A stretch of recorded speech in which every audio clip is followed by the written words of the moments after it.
Eh, Estoy un poco disturbado con la palabra existencia. A ver, ¿tu existencia depende de lo que yo haga como observador? O de lo que yo haga como observador. Pero tú, estoy claro que tú en mí dependes de lo que yo haga en relación contigo. Podría yo decir no existe Humberto Maturana, pero sospecho que tú existes. ¿Eh? Bueno, el momento en que tú sospechas que yo existo, quiere decir que hay una operación de distinción en la cual tú me traes a la mano. Si yo... Pero para ti es bien importante que tú existas fuera de mi Para nada, observar. para nada, ¿Eh? para nada es importante, porque... Si yo digo no existe Maturana, no, bórralo, no, eso no es, bórralo. Es una operación de mi observar, aparentemente. Claro, tú vas a hacer eso, no, perdón, no vas a hacer eso, a lo mejor no me borras, ¿no? No, en caso alguno, doctor. Pero uno puede decir, bórralo. Entonces la diferencia está en dónde hago yo eso. Yo digo, fulano no existe, y me comporto en el vivir, en la no existencia de fulano, fulano no existe. El problema está en que nosotros pensamos que la existencia no depende de lo que hacemos, entonces no pensamos que la existencia está configurada en lo que hacemos. Si yo no veo a fulano, fulano no existe. Ahora, cuando fulano dice, por favor, véanme, aquí estoy. Yo me acuerdo que yo tenía una vez a uno de mis hijos en brazos, estaba conversando, y el niño me pesca la cara y me dice, papá, estás conmigo. Yo lo tenía en brazos, entonces me di cuenta, claro, resulta que mi hijo no existía. Pero en la interacción conmigo aparece una operación de distinción que lo constituye. Al mismo tiempo, nosotros vivimos en cualquiera de los dominios en que vivimos, como si los entes que traemos a la mano tuviesen existencia con independencia de nosotros. Por eso es que esto es una situación de darse cuenta. Si no hay operación de distinción, no hay existencia.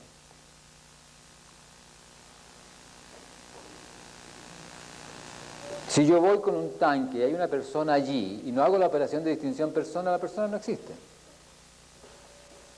Nótense que dije, hay una persona allí, o sea, la distingo, y enseguida la niego. Pero si no la distingo, el otro dice, hay una persona allí y van a atropellarla. ¿Atropellé a alguien? Yo no he atropellado a nadie. Nuestro problema está en que pertenecemos a una cultura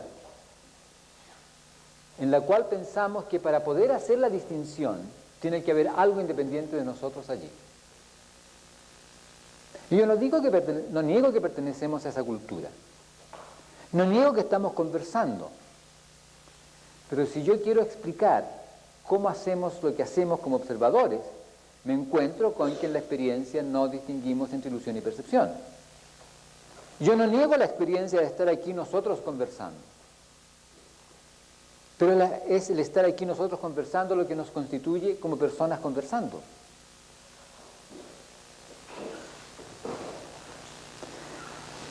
¿Comprende? No es la experiencia lo que está en juego, es la explicación de la experiencia.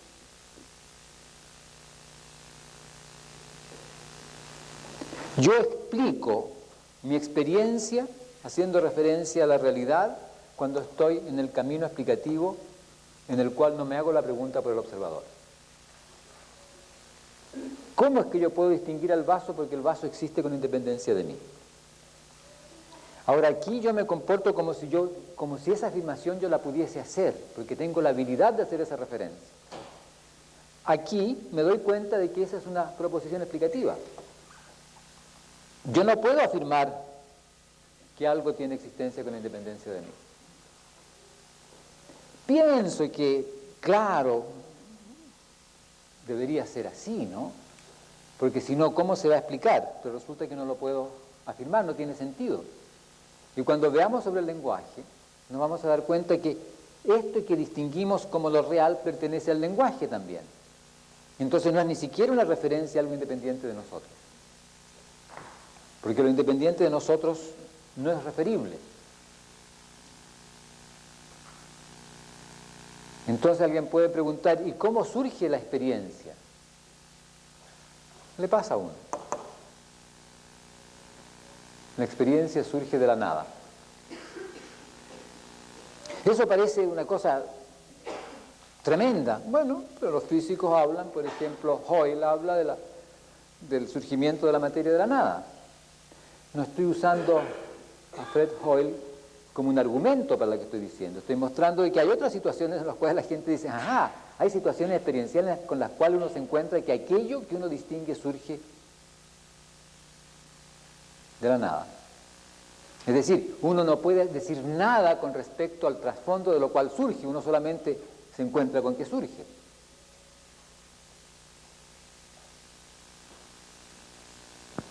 Si lo que está en juego aquí no es el validar o invalidar la realidad, sino que el explicar la experiencia, y en este caso particular, la experiencia del observar.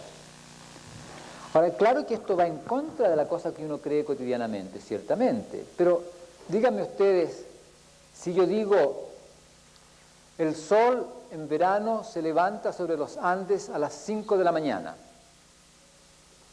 ¿ustedes entienden?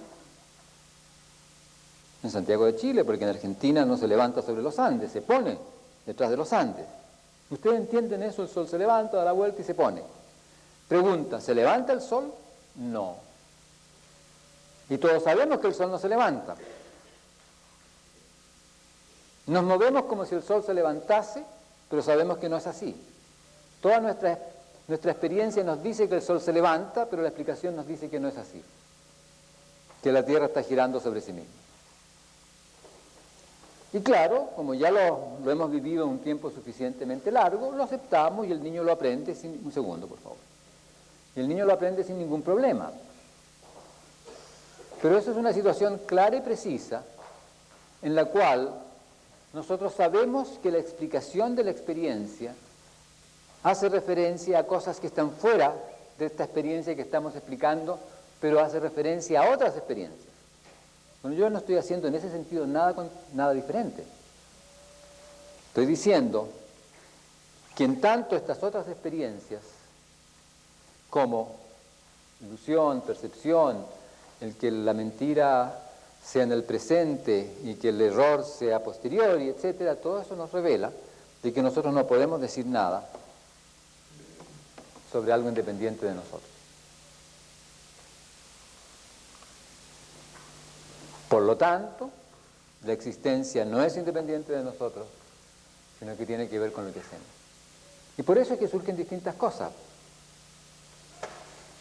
La mamá le dice al niño o a la niñita, oye, en la casa de tu amigo eres una persona completamente distinta que en tu casa. Allá cooperas, participas, eres atento, aquí das portazo, no cooperas para nada, tienes tu pieza desordenada. Eres una persona diferente. Interesante, ¿no? Porque es perfectamente coherente, el niño es una persona diferente en uno u otro caso. Entonces, ¿cuál es la existencia del niño? ¿Puedo yo hablar del niño independiente de la situación que lo configura? No puedo.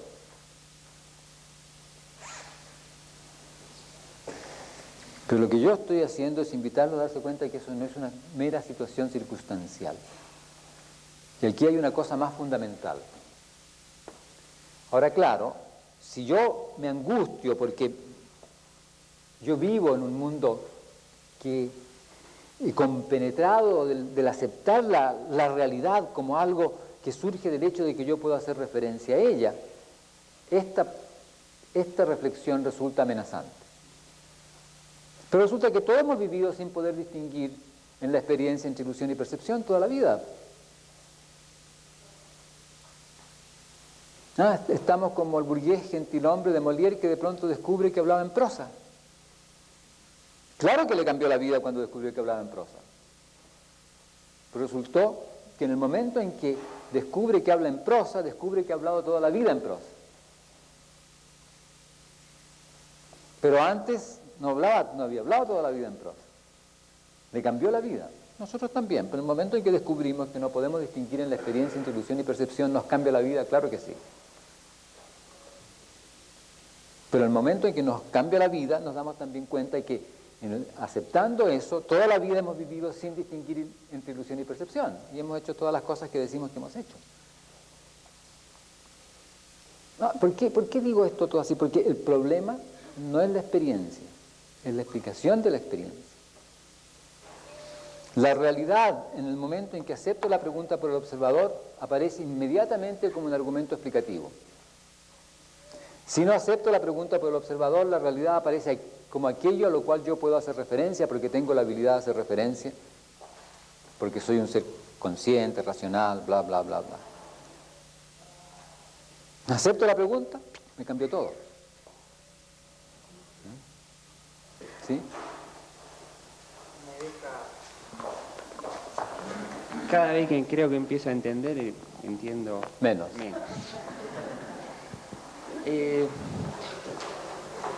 Mucho del análisis, no mucho, cuando hacemos la distinción entre objetividad y objetividad entre paréntesis, se apoya en la praxis del vivir, suceder en el vivir y la experiencia. No me apoyo en eso, por favor. Aquí yo los invito a ser candorosos. Candorosos. Es la invitación más difícil de aceptar.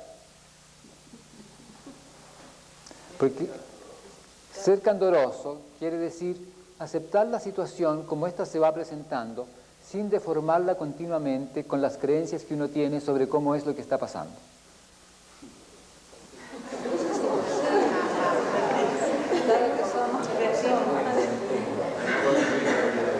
Por eso digo que es la invitación más difícil de aceptar. Entonces los invito a ser candorosos. ¿Y cuál es el candor que les pido que tengan? Desde luego que me hagan todas las preguntas que surjan. Si no estoy objetando las preguntas. Pero si yo pongo aquí este signo y digo esto y esto son la misma cosa, y enseguida digo, vamos a ver las consecuencias de aceptar la pregunta, que esta pregunta aquí y acá es la misma, pero aquí la acepto y acá no, no es que me esté apoyando en esto, sino que estoy siguiendo las consecuencias de aceptar la pregunta.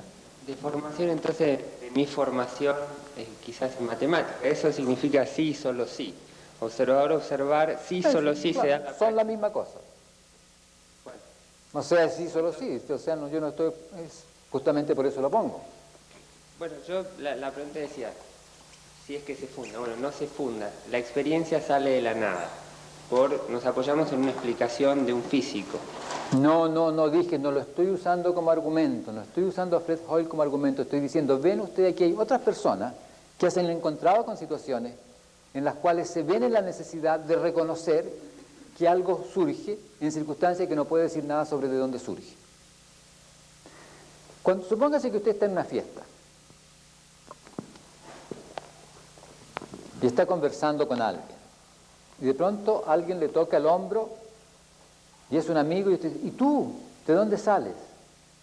¿O no? Claro, ¿por qué? Porque de pronto se encuentra con este ser que salió ¿de dónde? Mientras no haya explicación salió de la nada. Se apareció ahí. Por eso es que uno pregunta, ¿y tú de dónde sales? En su experiencia salió de la nada. Antes no estaba y ahora está. ¿O no? Pero esa es una explicación. Él estaba allí y no lo vi entrar porque estaba mirando para otro lado. Usted está explicando la experiencia de que el otro surja de la nada. Va manejando su automóvil, mira por el espejo retrovisor, no ve nada y de pronto otro automóvil lo adelanta. Debe haber estado en el punto ciego de mi sistema retrovisor. Entonces usted explica este surgimiento de la nada del automóvil con un cierto mecanismo generativo, que es el haberse metido en el punto ciego del sistema retrovisor, de modo que al salir de allí aparece. ¿Se da cuenta? Debe haber estado en el punto ciego de mi sistema retrovisor, es una explicación de la experiencia. Yo estaba mirando para otro lado, por eso no lo vi entrar, es una explicación de que de pronto aparece en su experiencia su amigo. Y como experiencia, explicación de mi experiencia sale que hay personas que sí lo pueden ver y personas que no lo pueden ver. Perfecto. Ningún problema. Bueno, pues estoy haciendo una clasificación que de alguna manera estoy diciendo la realidad es... No, lo que usted está haciendo es una clasificación según los criterios de validación de los mecanismos generativos. Pero me manejo como sí. Aquí nos manejamos todo el tiempo como sí, sin darnos cuenta de que es un como sí. Como sí. Nos manejamos todo el tiempo como sí, sin darnos cuenta, porque justamente toda la problemática emocional involucrada revela que no es un mero como sí, es una certidumbre. Claro, yo explico, y esa explicación yo me la creo como sí, y actúo como si fuera la realidad, y me olvido que es una explicación. Entonces deja de ser un como sí. Claro, y pasa a ser la realidad. Deja de ser un como sí. Y vive entonces ya no más en el como sí. Tanto no vive más en el como sí que cuando le dicen es un como sí, dice, no, ¿cómo es un como sí? Entonces la pregunta por el observador no es una primera pregunta, sino que es una pregunta permanente. Si se la hace, claro. Pero si no se la hace, no. Partamos que me hago la pregunta por el observador, me doy cuenta la distinción entre explicado y la explicación. Estupendo. Y la explicación... Podemos seguir entonces. ¿Se da cuenta? Claro, si usted se hace la pregunta, empieza a operar con la pregunta, con las implicaciones de la pregunta. Cuando usted está operando con las consecuencias de hacer una pregunta, usted no abandonó la pregunta. Usted sigue con la pregunta. Si usted está demostrando un teorema, puede estar en la etapa 25 de la demostración y usted no se olvida de que está demostrando este teorema, porque en el momento en que se olvida no sabe lo que está haciendo. De modo que la demostración del teorema exige que usted durante todo este proceso tenga presente el teorema que quiere demostrar.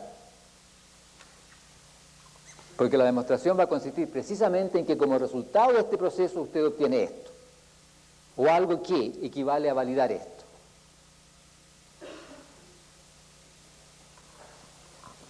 Y que es la misma cosa, aceptamos esta pregunta y vamos a seguir con esta pregunta para siempre. Por eso es que no era trivial. Y por eso es que hice la referencia con el matrimonio. Si usted, señor o señora, se opone, opóngase ahora, porque después no podrá oponerse nunca más. Porque aceptó para siempre una situación que, a menos que haya un acto declarativo que la suspende, es para siempre.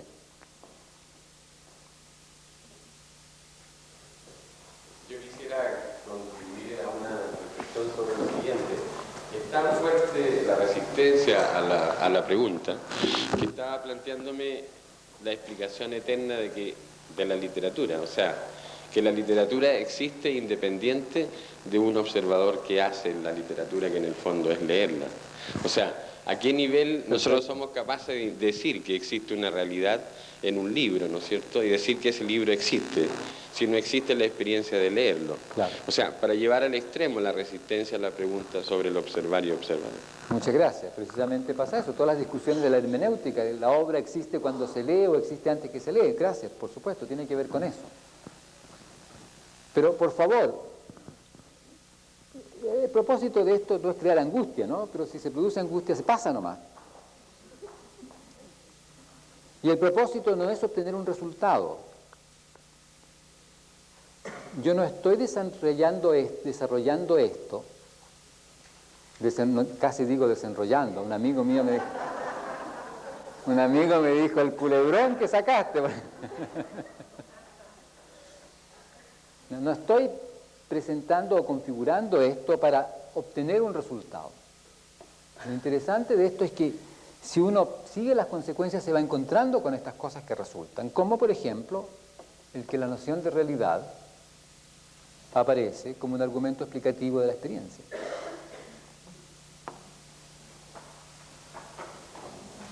Ahora, esta reflexión que yo he hecho, por supuesto, en muchos aspectos ha sido hecha antes.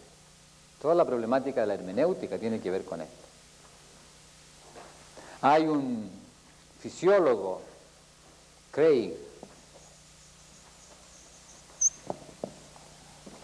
fisiólogo inglés que por allá por la década del 40 escribió un pequeño libro que se llama La naturaleza de la explicación. Y él llega a esta situación de la indistinguibilidad entre ilusión y percepción, que es por lo demás la misma situación a la cual llega Berkeley, el filósofo. Berkeley resuelve esta situación de la indistinguibilidad experiencial entre ilusión y percepción, diciendo de que todo es ideas, porque idea, percepción e ilusión es la misma, no hay una distinción entre ellas como ideas, pero las diferencias son el hecho de que ustedes y yo podamos existir y ustedes piensen que yo soy idea en su cabeza y yo piense que ustedes son ideas en mi cabeza, un poco parodiando a Berkeley, es el resultado de que todos somos ideas en la mente de Dios. Entonces resuelve ese conflicto de esa manera. En Oriente, la indistinguibilidad entre ilusión y percepción es resuelta diciendo de que todo es ilusión. Y todo el desarrollo de la filosofía mística oriental está fundado, de una u otra manera, en que todo es ilusión. Y en ese sentido todo es transitorio. El budismo está fundado justamente en la búsqueda de lo permanente en un ámbito de impermanencia. Y lo permanente es la nada. Bueno, en Occidente, en el ámbito del desarrollo del pensamiento racional occidental, la ilusión se desdeña. La ilusión es un error. De modo que nuestro problema es la percepción. Los objetos son en sí, queremos que todo sea material o que todo sea energía. La ilusión queda desdeñada. Yo estoy proponiendo no desdeñar la ilusión. Es una experiencia. Bueno, Craig llega a esta misma situación, fisiólogo, y dice, no podemos hacer esta distinción entre ilusión y percepción. Pero, si no hubiese una realidad independiente del observador, todo sería caótico. Por lo tanto, tiene que aceptar uno, dice él, la existencia de una realidad independiente. Entonces, en el fondo, se niega a aceptar lo que la indistinguibilidad experiencial entre ilusión y percepción implica. Yo estoy invitando a aceptar que uno no puede distinguir entre ilusión y percepción en la experiencia. No puede distinguir en la experiencia entre ilusión y percepción. Y estoy invitando a aceptar eso. Puedo irles relatando, y eso es lo que voy a hacer, por muchos caminos que apuntan a lo mismo. Ningún ser vivo puede distinguir entre ilusión y percepción. Cuando ustedes, por ejemplo, quieren pescar truchas, ¿qué hacen? Bueno, se van a un río en el sur de Chile o de Argentina donde haya truchas, o se van a Escocia si son ricos. Pero se van a comprar unas botas largas que se van a poner, amarradas a la cintura, un canastillo donde van a meter las truchas, donde van a llevar sus cosas, una caña de pescar larga y flexible, y van a preparar sus anzuelos con unas plumitas aquí de colores. ¿No? Y se van a meter en el río, ¿no? Se afirman contra la corriente, en las piedras, y toman su caña y hacen ¡zum! De modo que, si esta es la superficie del agua, el anzuelo pase apenas rozando el agua. Y la trucha que está aquí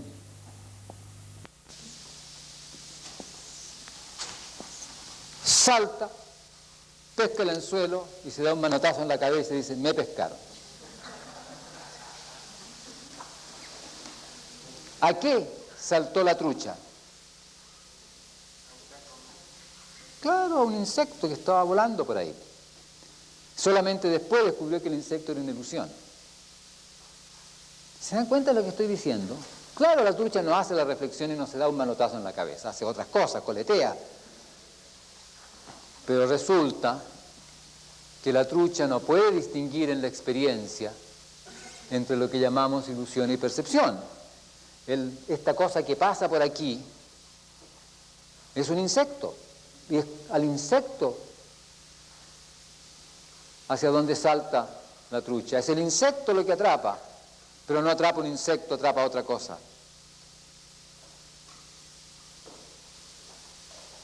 La operación de distinción configura en el suelo, se le engancha en la boca, la tiran para afuera, le pasan toda clase de cosas que son distintas de lo que pasa cuando atrapa un insecto. La trucha no puede distinguir entre ilusión y percepción. Pero los instrumentos tampoco pueden distinguir entre ilusión y percepción. Si ustedes tienen una grabadora y aprietan el botón que dice grabar con el dedo índice de la mano derecha, o con el dedo índice de la mano izquierda, o con el dedo meñique, o con un lápiz, o con un palito, o hacen un encatrado de modo que haya una piedra colgando de un hilo y una pistola de por acá, de modo que cuando alguien abre la puerta se gatilla la pistola, corta el hilo, ¡pum!, hace andar la grabadora. La grabadora no puede distinguir qué situación la hace la gatilla en su grabar. Esa distinción pertenece a otra dimensión. La grabadora no puede decir, mire, usted me hizo funcionar con el dedo índice de su mano derecha. No puede ser. Los instrumentos no sirven para distinguir algo independiente del observador, porque lo que surge es algo dependiente del instrumento. Entonces esta es una condición operacional constitutiva, ¿sí? En este caso nos encontramos con una condición operacional constitutiva, en la cual estamos inmersos, nos pasa, eso somos, seres que vivimos de esta manera y que no podemos hacer esta distinción. Y si uno acepta que no puede hacer la distinción, entonces ni dice que todo es ilusión, ni dice que todo es percepción y que la ilusión es un error, sino que se pregunta cuáles son las consecuencias de vivir como sistemas que no pueden distinguir entre ilusión y percepción. Y resulta que eso no es trivial, porque cuando creemos que podemos hacer la distinción, cuando creemos que podemos hacer afirmaciones sobre algo independiente de nosotros, nos comportamos con respecto a los otros de una manera especial.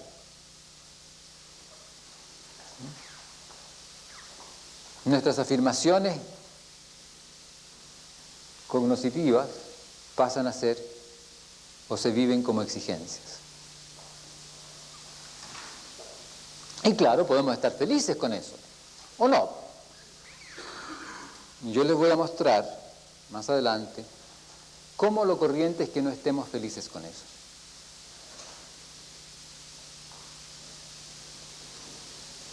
Ahora, si aceptamos esta pregunta y hacemos toda esta reflexión, vamos descubriendo estas cosas. Y una de las cosas que descubrimos es que la operación de distinción constituye lo distinguido. Ahora, en el momento en que algo es traído a la mano en la operación de distinción, ¿lo vivimos como si hubiese existido con independencia de nosotros? Y ahí está su como si. Claro que sí. Y este camino explicativo de la objetividad en paréntesis, en tanto lo hacemos, nos mantiene conscientes de que no podemos hacer esa afirmación y que estamos en un como si todo el tiempo. Y aquí nos surgen muchas realidades.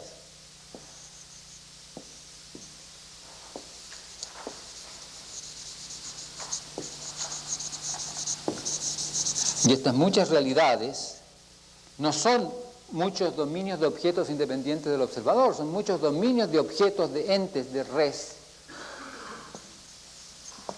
Objeto, en latín. Son muchos dominios de objetos, de entes, que se configuran en lo que el observador hace. Y cada dominio de realidad es un dominio de coherencias experienciales, donde surgen objetos en las coherencias experienciales con los cuales se explica la experiencia.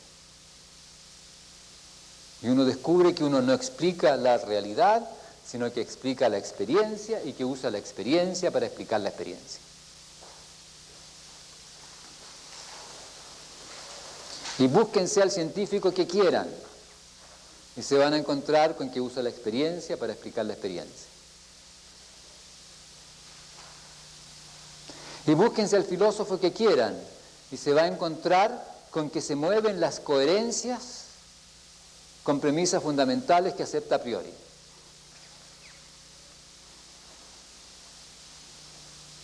Pero las